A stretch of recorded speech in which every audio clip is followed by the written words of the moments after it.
एतत्कर्म प्रधान देवताभ्यो नमः। दोर्भिर्युक्ता चतुर्भिः स्फटिकमणिनिभा भासमान समाना सा मे देवतेय निवसतु वदने सर्वदा सुप्रसन्ना। सर्वमांगल्ये शिवे सर्वार्थसाधिके शरण्ये त्र्यंबके गौरी नारायणी नमोस्तुते। सर्वदा सर्वकार्येषु नास्ते साममंगलम्। येषां हृदिस्थो भगवान् मंगलाय तनो हरिः। स्वान्तः प्रविश्य मम वाचमिमां प्रशोस्तां सञ्जीवयत्खिलशक्तिधरा स्वधाम्ना। अन्यस्तहस्तचरणश्रवणत्वगादीन् प्राणन्नमो भगवते पुरुषाय तुभ्यं। प्राणन्नमो भगवते पुरुषाय तुभ्यं। नारायणं नमस्कृत्यं नरं चैव नरोत्तमं देवीं सरस्वतीं व्यासं ततो जयमुदीरयेत्। सच्चिदानन्दरूपाय विश्वोत्पत्त्यादिहेतवे तापत्रयविनाशाय श्रीकृष्णाय वयं नमः।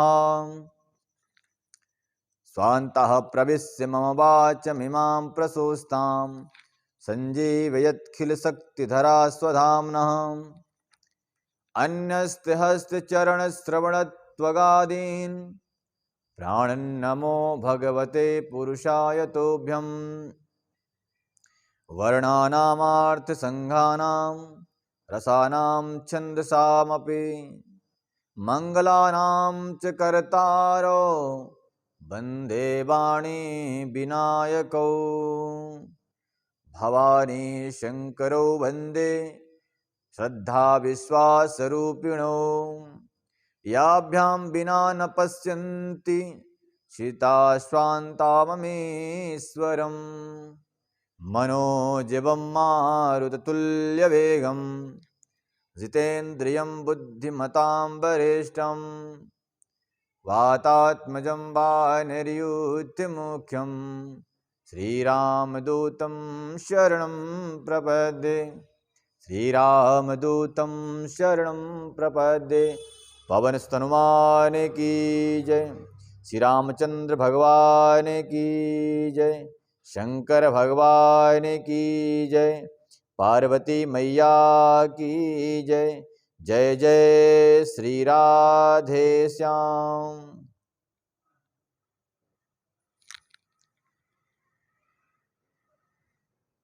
कल आपने श्रवण किया राम नाम की महिमा का क्या प्रभाव होता है, आपने अच्छी तरह से कल श्रवण किया। आज उन्हीं नाम की महिमा के बारे में और गोस्वामी जी वर्णन कर रहे हैं।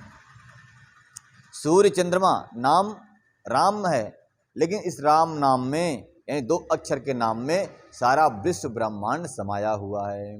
ठीक, गोस्वामी जी लिखते हैं अपने रामचरितमानस में कि नाम जी है जपि जागहि जोगी बिरंच बिरंच प्रपंच वियोगी।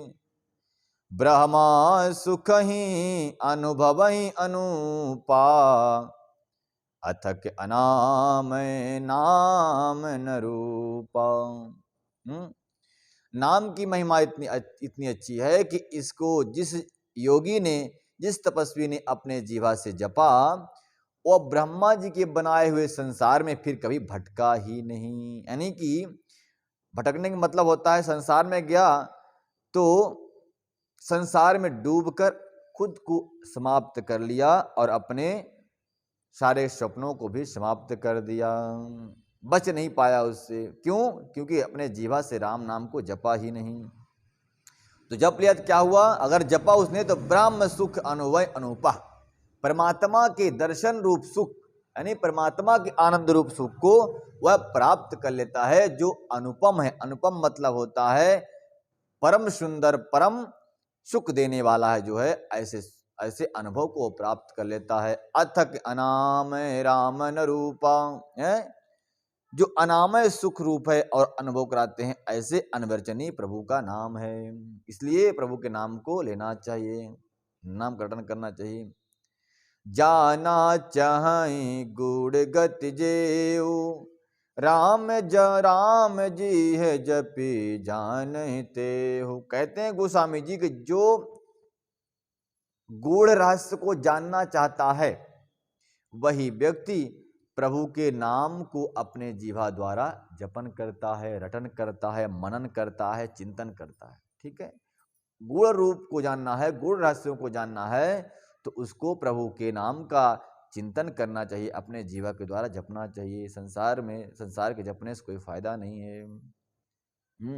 अगर प्रभु के नाम को न जप कर जो भी संसार की वस्तुओं को जपन करता है, गोस्वामी जी कहते हैं वो तो मेढक के समान है, फालतू में टर टर कर रहा है, कोई मतलब निकलने वाला नहीं है। जैसे बारिश में मेढक क्या करते हैं, बारिश में गांव में फालतू में चिल्लाते रहते हैं, कोई मतलब निकलता नहीं उनका। उस तरह से संसारी लोग हैं, प्रभु के नाम के बिना अगर कुछ बोलते हैं तो उनका व्यर्थ में ही बोलना होता है।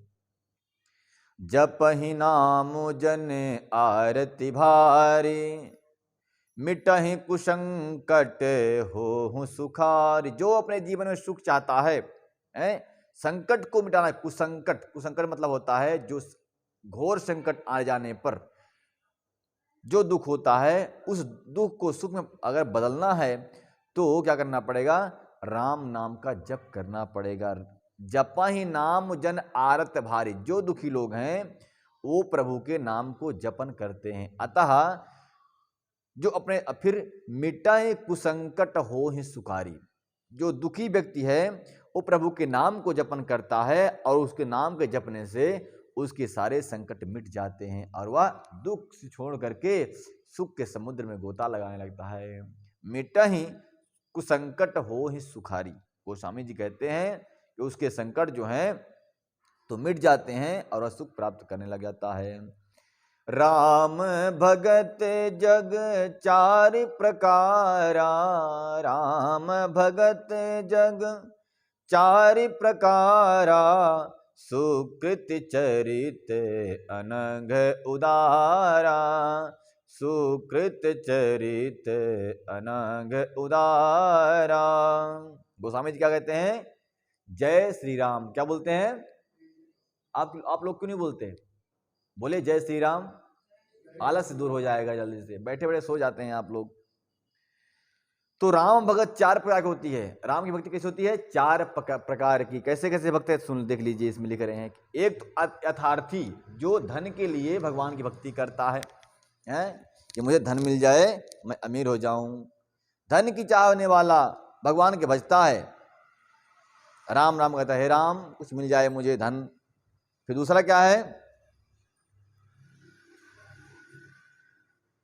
आर्त, जो संकट में पड़ा है वो भगवान भजता है, भगवान किसी प्रकार से कल्याण हो जाए, मनोकामना पूरी हो जाए, सो आपको लड्डू का भोग लगा दूंगा।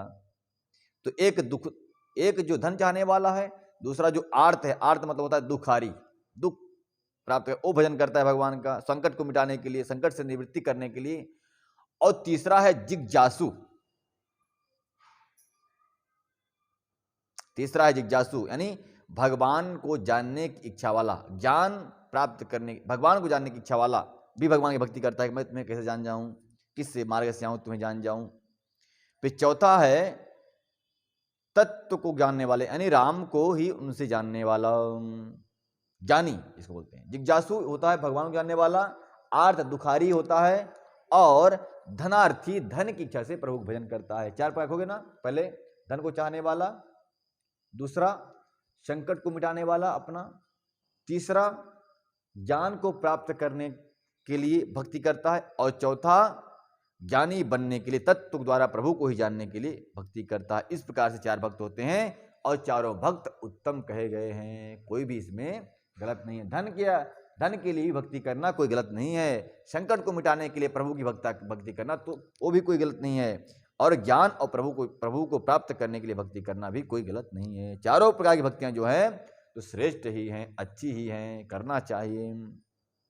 हैं चहु चतुर कहु नाम आधारा, ज्ञानी प्रभु ही विशेष प्यारा।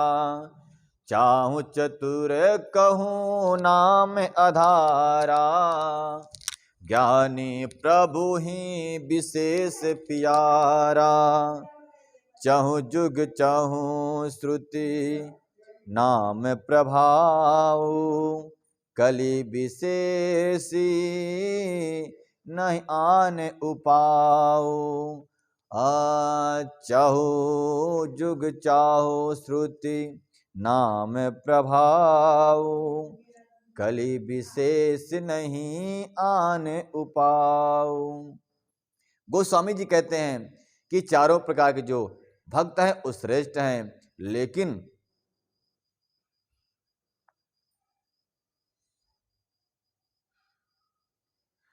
चारों ही चतुर भक्तों में गिने जाते हैं। चाहू चतुर कहू नाम आधार, चारों भक्तों का चतुर होने का एक ही आधार है, क्या? कि प्रभु के नाम को जपन कर रहे हैं। जो चतुर व्यक्ति है वही प्रभु के नाम को जपता है, लेता है, स्वीकार करता है, चिंतन करता है, मनन करता है, ध्यान करता है, पूजन करता है। जो चालाक नहीं है वो भगवान की भक्ति नहीं करता। क्यों नहीं करता है जानते हैं?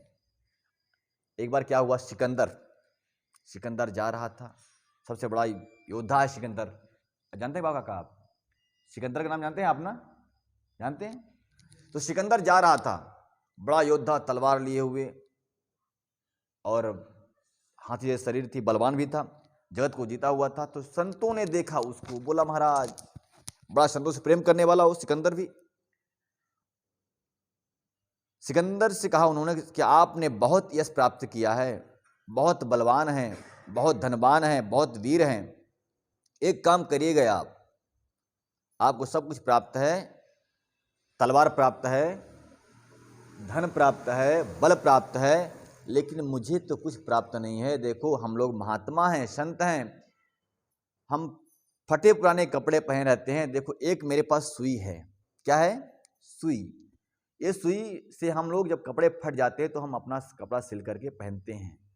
तो हमारा समय तो निकट आ चुका है, मैं मरने वाला हूँ महाराज। अब हे सिकंदर जी, मैं मरने वाला हूँ, मेरा समय निकट आ गया है, इसलिए मैं आपको एक धरोहर देता हूँ, क्योंकि आप बलवान हो। एक धरोहर देते हूँ कि जब स्वर्ग में चला जाऊं मरने के बाद, तो मेरी सुई तुम अपने पास रखना, और जब आप स्वर्ग आना मरने के बाद तो मेरी सुई लेके आ जाना। वीर था, बलवान था, चक्कर में पड़ गया, ये क्या कह रहे महात्मा। सुई वहां पर सिकंदर को बोध हो गया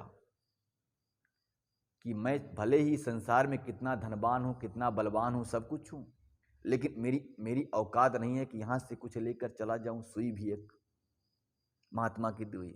सो ज्ञान हुआ, फेंक दिया वहीं पर अपना खड़ग, और पड़ गया संतों के चरणों में, कहा हे महाराज, आज आपने मेरी आंखें खोल दी। ये जो मैं कमाया यहाँ कोई काम का नहीं है। सच में चालाक तो वही व्यक्ति है, चतुर तो वही व्यक्ति है जो राम के नाम को कमा लेता है, अपने अकाउंट में जमा कर लेता है, अपने खाते में जमा कर लेता है। नहीं तो यहाँ तो एक सुई भी नहीं जा सकती साथ।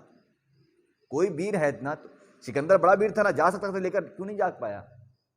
क्योंकि उसकी भी क्षमता नहीं। सारे के सारी माया, सारे का सारा धन दौलत सब कुछ यहीं रह जाएगा। चालाक कौन है?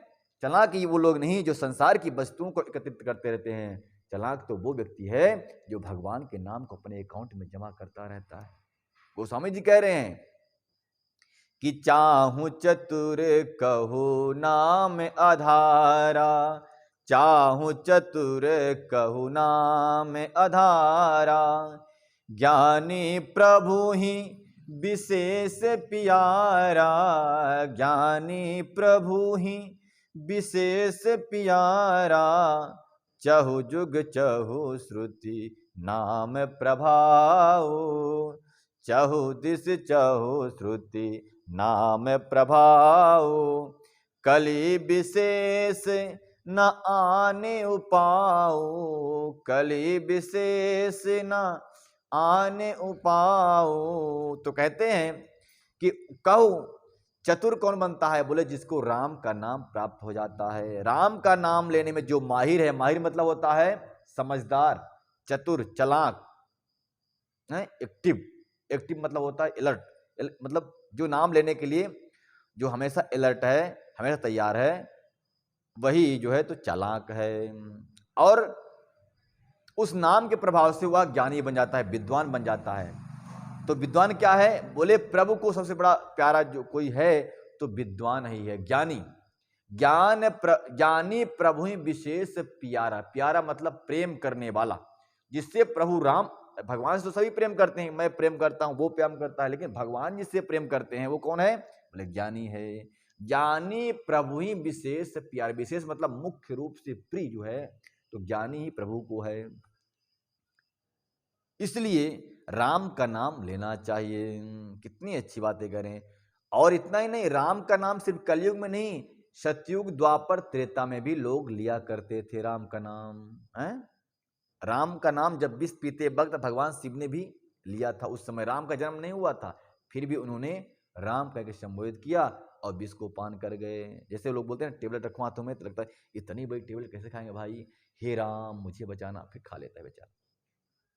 तो उसी प्रकार से प्रभु राम का नाम लेकर के विष को पान कर गए, और राम के नाम का ऐसा प्रभाव रहा कि विष का कोई प्रभाव उनके ऊपर पड़ा ही नहीं। तो चारों युग में राम का नाम का प्रभाव था, लेकिन कलयुग में इस नाम का प्रभाव विशेष रूप से है। कली विशेष नहीं आनि उपाऊ। कलयुग से अगर बचना है तो राम नाम के बिना, यानी कृष्ण नाम के बिना, हरि नाम के बिना आप नहीं बच सकते। कलयुग आप पर आक्रमण कर देगा और आपको लेकर डूब जाएगा। इसलिए राम का नाम बहुत जरूरी है। जब कहीं बैठे हैं अकेले में तो ठीक है, काम करते रहो, राम कहते रहो, तेरा जीवन खुशी से गुजर जाएगा। कुछ भी करते रहे, राम तो कह सकते। जैसे भोजन बन रहा तो क्या मुख बंद थोड़ी है, मन में जपते रहे राम नाम, कितनी अच्छी बात है। और इस नाम का प्रभाव ऐसा है कि अपने आप में आत्मा प्रसन्न रहेगी, तुष्ट रहेगी, पुष्ट रहेगी, संतुष्ट रहेगी। नहीं तो कुछ न गिलान भरी है, आत्मा में कचोट रहा है, क्या करें कैसे करें। राम नाम जहां वास करेगा वहां सब कुछ अच्छा हो जाएगा। इसलिए सब कुछ त्याग करके राम नाम का जप करना चाहिए। सकल कामना हीन जे राम भगत रस लीन। सकल कामना हीन जे राम भगत रस लीन। नाम सप्रेम पीयूष हृदय तिन्हि किए मन मीन। तिन्हि किए मन मीन।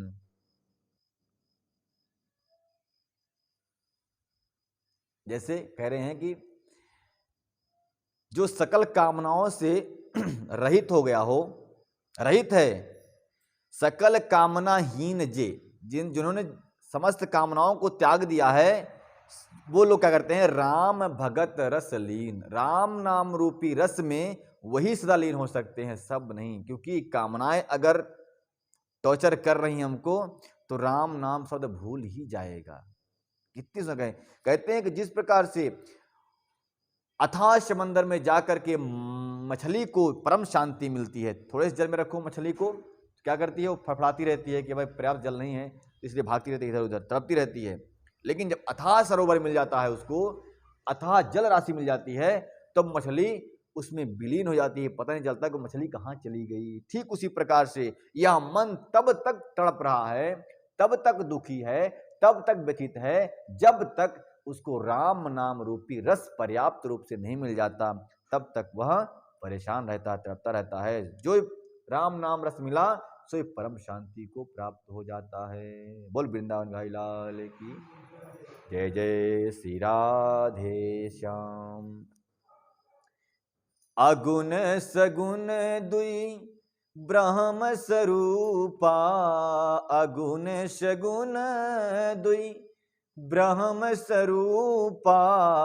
अथक अगाध अनादि अनूपा अथक अगाध, अनादि अनूपा। मोरे मत बड़ नाम दोहु ते, मोरे मत बड़ नाम दोहु ते। किए जेहि जुग निज बस निज भूते, किए जेहि जुग निज बस भूते। अब गुण सगुण द्वि ब्रह्म स्वरूपा। गोस्वामी जी कहते हैं कि दो नाम, दो अक्षर का नाम कौन कौन? रा और मा। क्या है? एक तो सगुण है और दूसरा निर्गुण है। ये दोनों नाम सगुण और निर्गुण, यानी कि दो प्रकार के नाम। एक नाम है, एक नामी है। नामी किसे कहते हैं? नामी है जिसका नाम राम है। और नाम क्या है? नाम शब्द सिर्फ राम। तो नाम तो निर्गुण है, लेकिन जिसका नाम है राम वो तो सगुण है, उसको देख सकते हैं। तो कहते हैं ये दोनों ही कैसे हैं? बोले अकथ अगाध अनादि अनूपा। ये अकल्पनीय है, अचिंतनीय है, अकथनीय है, अगाध है। अगाध मतलब जिसका कोई पार पाना ही कठिन होता है। जैसे बोलते हैं ना, इसमें तो अगाध जल भरा हुआ है, यानी कि थाह नहीं है ऐसे जल का। जिसे को था ना हो, जिसका पता ना हो, जो अनंत हो, उसे अगाध कहते हैं। तो अकथ मतलब जिसको कह नहीं सकते, जिसकी जीवा वाणी बुद्धि विवेक जिसको कह नहीं सकता, उसे अकथनीय कहते हैं। अनादि, अनादि का मतलब होता है जिसका कोई आदि ना हो, मतलब स्टार्ट कब हुआ जिसका पता नहीं, उसी अनादि कहते हैं। अनादि का मतलब होता है अनादि अनंत, जिसके बारे में स्टार्टिंग इसकी पता नहीं, वो अनादि हो गया। अनूपा, अनूपा मतलब इससे और इससे सुंदर कुछ और हो भी नहीं सकता। अनूप। तो मोरे मत बड़े नाम दोते, कहते हैं वो दोनों ही गोस्वामी जी कह रहे हैं कि मेरे लिए तो निर्गुण सगुण, यानी राम नाम या शब्द जो है ये भी, तथा नामी यानी प्रभु श्री राम मर्यादा पुरुषोत्तम जी दशरथ नंदन, ये दोनों ही हमारे लिए माननीय है, सम्माननीय है। दोनों में मैं छोटा बड़ा नहीं देखता, दोनों ही मेरे लिए सम्मानित हैं, अनुपम हैं, दोनों अकथनीय हैं। और किए जोग जुग निज बस निज बूते, कहते हैं मेरे मति में नाम इन दोनों में से बड़ा है, और जिसने अपने बल से दोनों को अपने वश में कर रखा है। कौन? मति। मति जो है गोस्वामी जी की, दोनों को अपने वश में कर रखा है। किसको? नाम और नामी को, राम नाम शब्द को तथा मर्यादा पुरुषोत्तम श्री राम को भी अपने बस में कर रखा है। यानी मति जो है तो कभी छोड़ती ही नहीं। जैसे आपने जिसको अपने बस में कर लिया ना, तो आप भी चाहेंगे वो ऐसा ही करेगा, आपकी उंगली पर नाचेगा। तो गोस्वामी जी की मति इतना प्रभु को वश में कर ली है कि प्रभु उनको हमेशा छोड़ के जाते ही नहीं, उनके सामने प्रत्यक्ष दिखते रहते हैं। इतना प्रेम क्या होगा उनसे। वाह।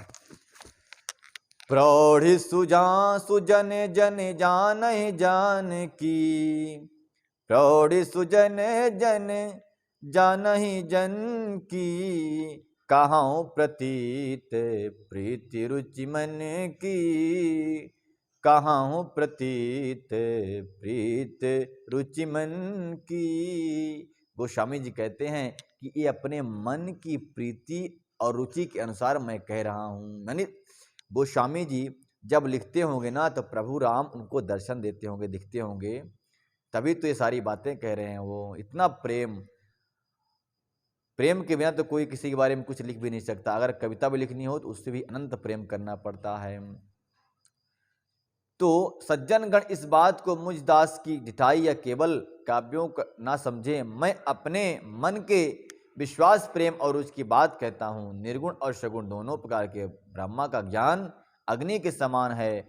निर्गुण उस अप्रकट अग्नि के समान है जो कठोर काठ के अंदर व्याप्त है। जैसे हर कण में भगवान का वास जिस प्रकार होता है ना, उसी प्रकार से हर कण में अग्नि का भी वास होता है। पत्थर पत्थर पर को अग्नि चमकेगी, लकड़ी से लकड़ी घसो अग्नि उत्पन्न होगी। ठीक उसी प्रकार से इस प्रकार से परमात्मा का हर कण में वास होता है, उसी प्रकार से अग्नि का भी हर कण में वास होता है। ठीक है, अग्नि का वास शरीर में भी होता है? एक अग्नि शरीर के बाहर है जो भोजन पकाती है, एक अग्नि शरीर के अंदर है जो भोजन को पचाती है। ठीक है, तो उसी प्रकार से जिस प्रकार से अग्नि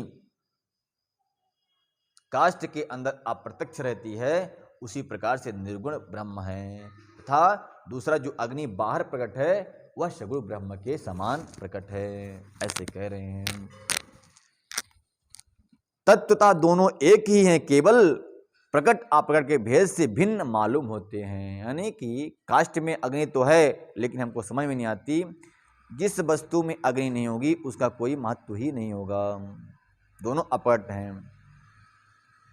इस प्रकार निर्गुण और सगुण तत्वता एक ही हैं, दोनों ही जान में बड़े कठिन है, परंतु नाम से दोनों सुगम हैं, समझ जाते हैं और ब्रह्म स्वरूप ही हैं, ऐसा गोस्वामी जी कह रहे हैं। अस्य प्रभु हृदय अचत अभिकारी, अस्य प्रभु हृदय अचत अभिकारी, सकल जीव जग जीव दुखारे, सकल जीव जग दीन दुखारे।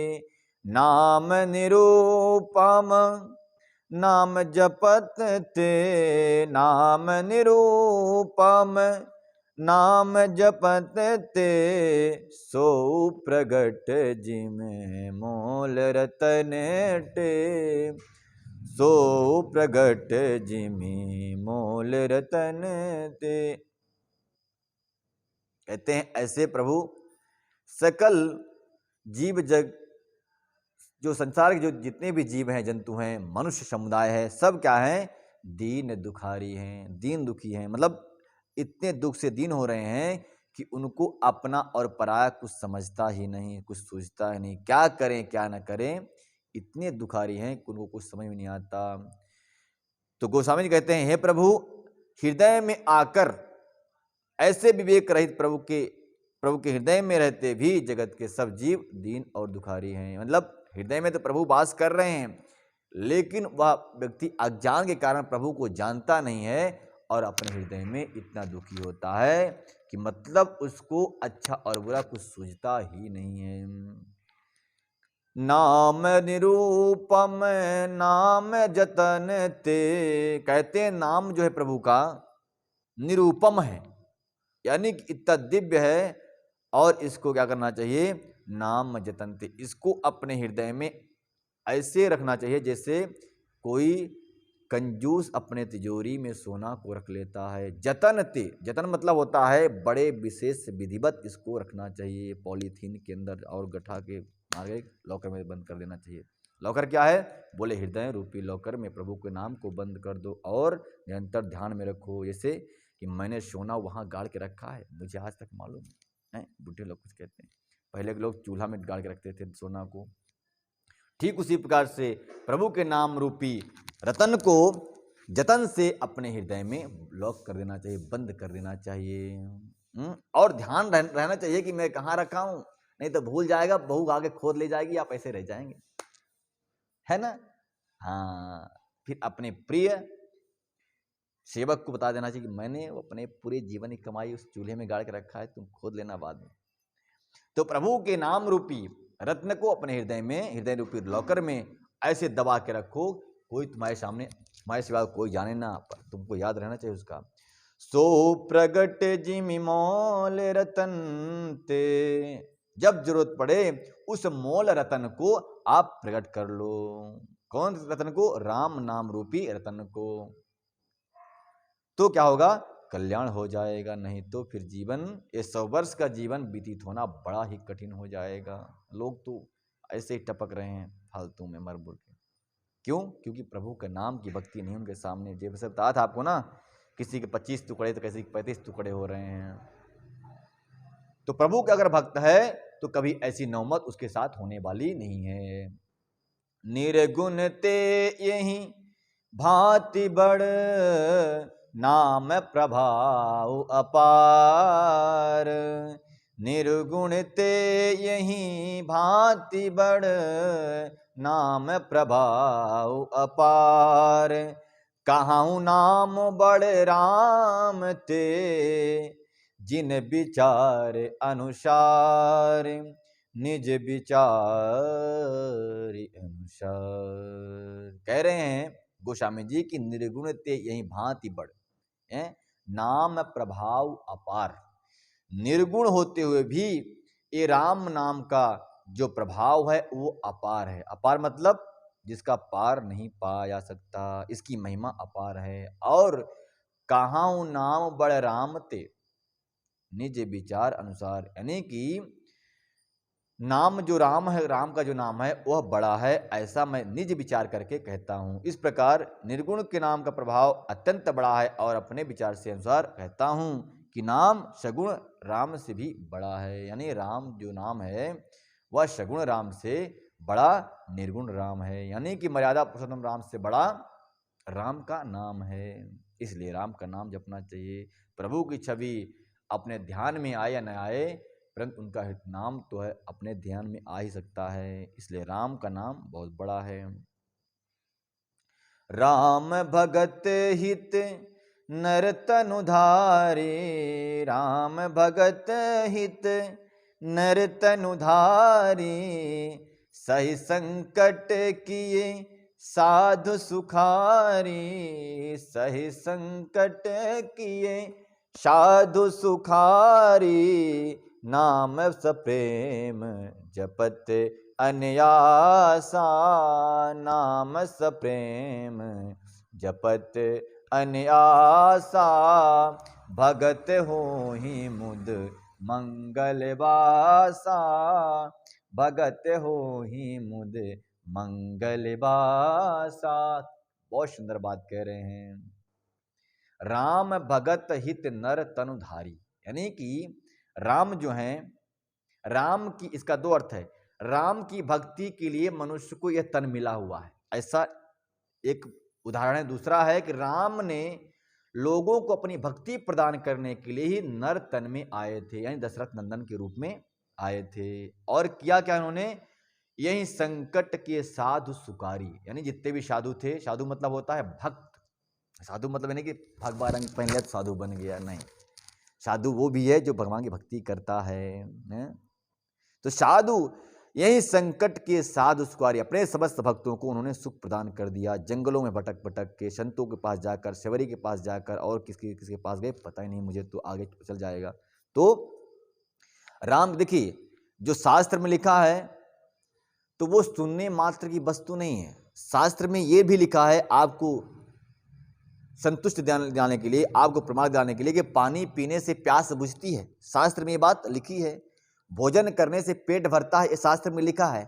तो अगर प्रमाण लिया जाए तो पानी पियो और देखो प्यास बुझती कि नहीं बुझती? बुझती है ना। जब प्यास पानी पीने से बुझती है, इसमें वो लिखा है, तो इसमें ये भी लिखा है कि राम की भक्ति करने से सुख मिलता है। तो क्या गलत हो सकता है?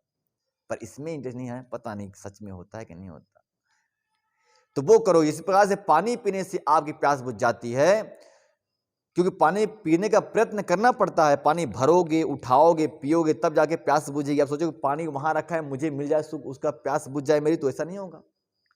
तो प्यास बुझाना है तो पानी उठा करके आपको ओठों से लगाकर पीना पड़ेगा, अंदर लेना पड़ेगा, तब जाके प्यास बुझेगी। ठीक उसी प्रकार से अपने जो क्लेश अंदर आपको चुभ रहे हैं, उसको अगर दूर करना है तो राम नाम का रटन करना पड़ेगा, राम नाम का भजन करना पड़ेगा, उसका मनन करना पड़ेगा, चिंतन करना पड़ेगा। उसी प्रकार से जिस प्रकार से आप संसार का चिंतन करते हैं।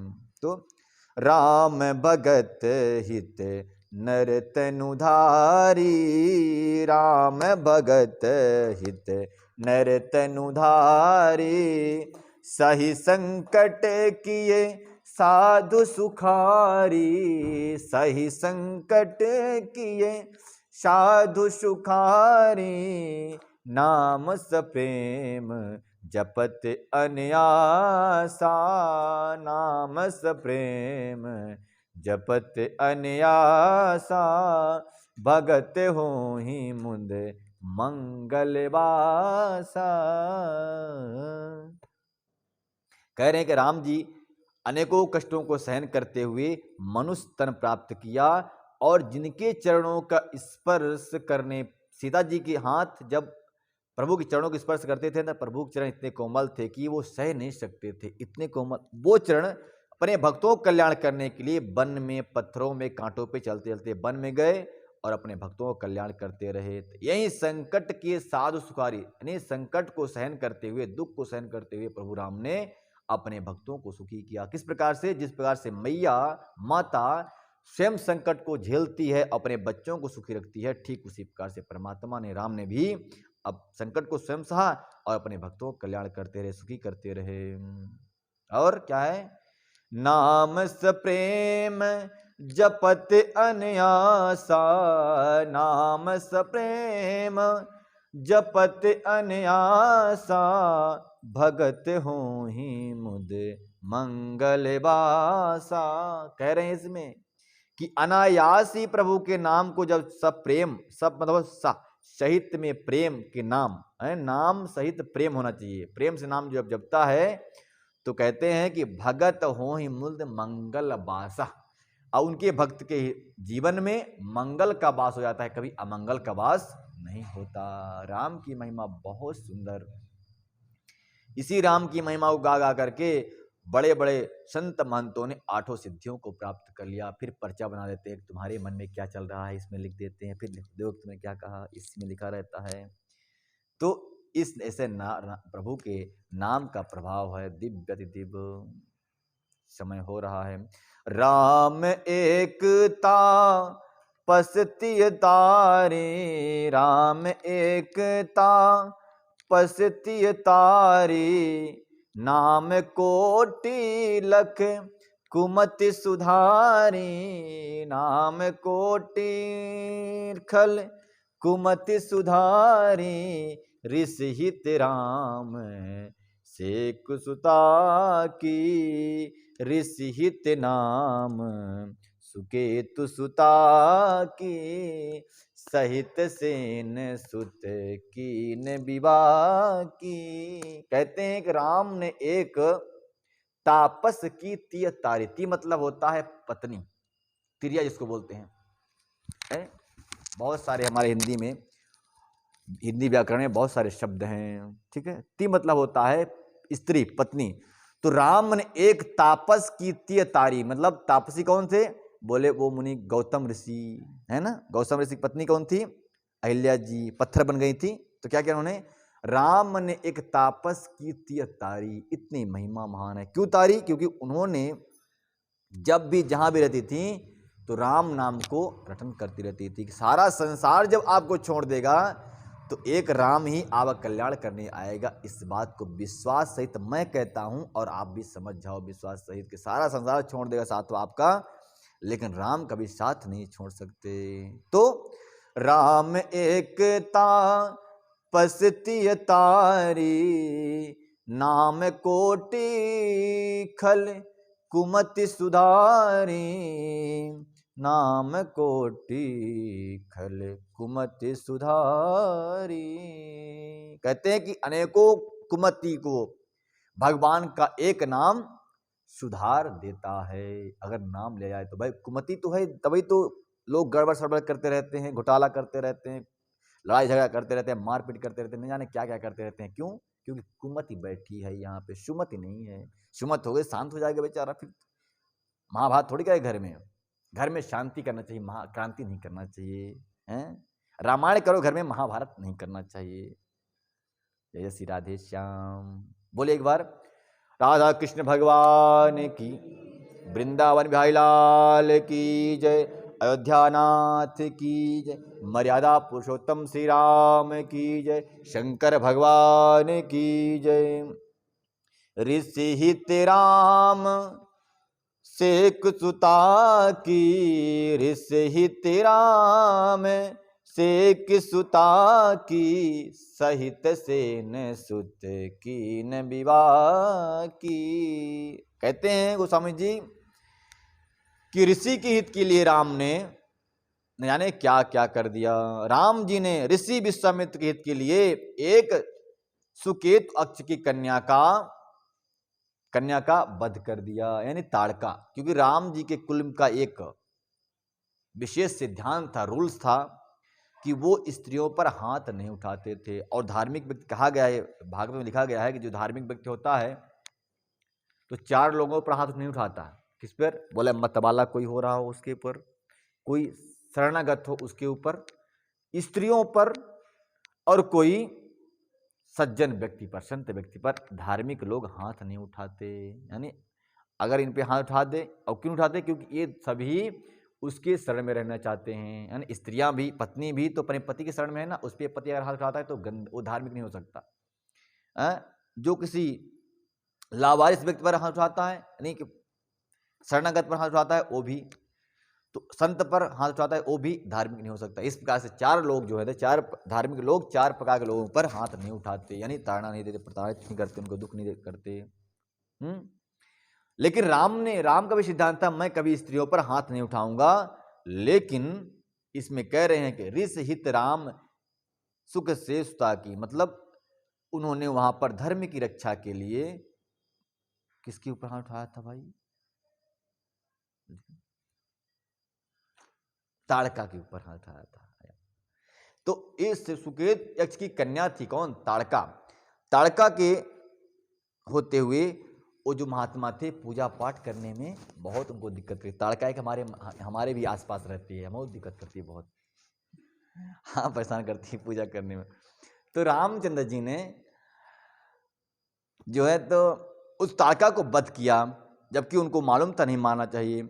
सेन और पुत्र सुबाहु का भी वध किया और समाप्त कर दिया। परंतु राम ने अपने भक्तों के दोष, दुख और दुराशाओं का इस तरह नाश कर देते हैं, और जैसे सूर्य रात्रि का नाश कर देते हैं, उसी प्रकार से भगवान राम ने अपने भक्तों के दुख का नाश करके उनको सुख प्रदान कर देने वाले हैं और भयों को नाश करने वाले हैं। ऐसे प्रभु राम हैं। तो धर्म की स्थापना के लिए भगवान राम धर्म की स्थापना के लिए कुछ भी जायज है, अधर्म की स्थापना के लिए नहीं। अगर धर्म आपका सुरक्षित होता है कुछ करने से, वो काम कर देना चाहिए। अगर असुरक्षित होता है तो धर्म युक्त कर्म भी नहीं करना चाहिए। धर्म संकट में पड़कर कोई काम नहीं करना चाहिए, नहीं तो आपके धर्म में ही बाधा पड़ जाएगा। दंडक बन प्रभु कीन सुहावन, जन मन अमित नाम किए पावन, जन मन अमित नाम किए पावन, निश्चर निकर दले रघुनंदन, निश्चर निकर दले रघुनंदन, नाम सकल कले कलुष निकंदन, नाम सकल कले कलुष निकंदन। कहते हैं प्रभु राम ने जब शूर्पणखा को मारा, सुबाहु को मारा, और कुछ राक्षस थे उसके सपोर्ट में रहने वाले, सबको राम ने संहार कर दिया। अब क्या हुआ? अब वो दंडक वन जहां महात्मा तपस्या करते थे, वो बड़ा सुहावना लगने लगा। उसमें ताड़का के मारे जाने के बाद, सुबाहु के मारे जाने के बाद, वो दंडक वन अपने आप फलने फूलने लगा। यानी गुलाब के पुष्प, कमल के पुष्प, कचनार के पुष्प उसमें अपने आप खिलने लगे, अपने बिना सीजन के ही फूलने लगे। क्यों?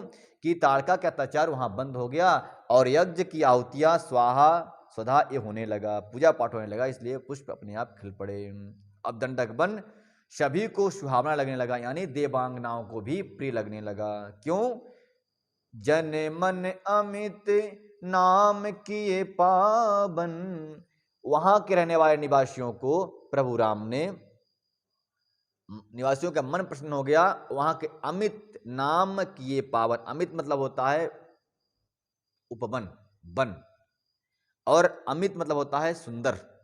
नाम मतलब प्रभु राम ने अपना नाम जो है, सुंदर नाम जो है, तो उसको पावन कर दिया। कैसे पावन किया? संतों के कल्याण करके, संतों की सेवा करके। ठीक है, किसी भी हाल में संतों की सेवा व्यर्थ नहीं जाती। प्रभु राम ने अपना जो राम नाम का स्वभाव था ना, वो संतों की सेवा, यानी विश्वामित्र की सेवा करके। विश्वामित्र की सेवा मतलब क्या हुआ?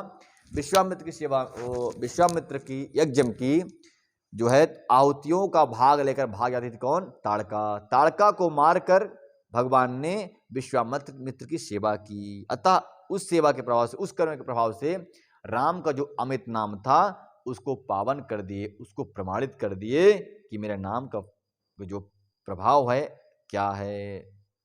यानी विश्वामित्र ने जान गए कि प्रभु राम आप ही हो और आप ही धरती का भार उतारोगे, ऋषियों का दुख दूर करोगे और दुष्टों का दलन करोगे। इस प्रकार से कह दिया। निश्चर निकर दले रघुनंदन, निश्चर निकर दले रघुनंदन, नाम सकल कले कलुष निकंदन। कहते हैं निस्सरों के दल को, दल मतलब समूह, ग्रुप, पार्टी, निस्सरों की पार्टियों को उन्होंने, रघुनाथ जी ने संहार कर दिया और नाम सकल कल कलुष निकंदन, अपने नाम के प्रभाव को, जो कलयुग के कलुषित वातावरण को निकंदन करने वाला है, निर्मूल करने वाला है, विनाश करने वाला है, ऐसे नाम के प्रभाव को उन्होंने दे दिया। जो पापों को नष्ट करने वाला ऐसे प्रभाव प्रभु के नाम का प्रभाव जो है वो भक्तों को प्राप्त हो गया। कब भक्तों को प्राप्त हुआ? जब राक्षसों का संहार हुआ। ठीक है, बोल वृंदावन बिहारी लाल की जय। आज कथा यहीं तक, कल और कथा सुनाई जाएगी।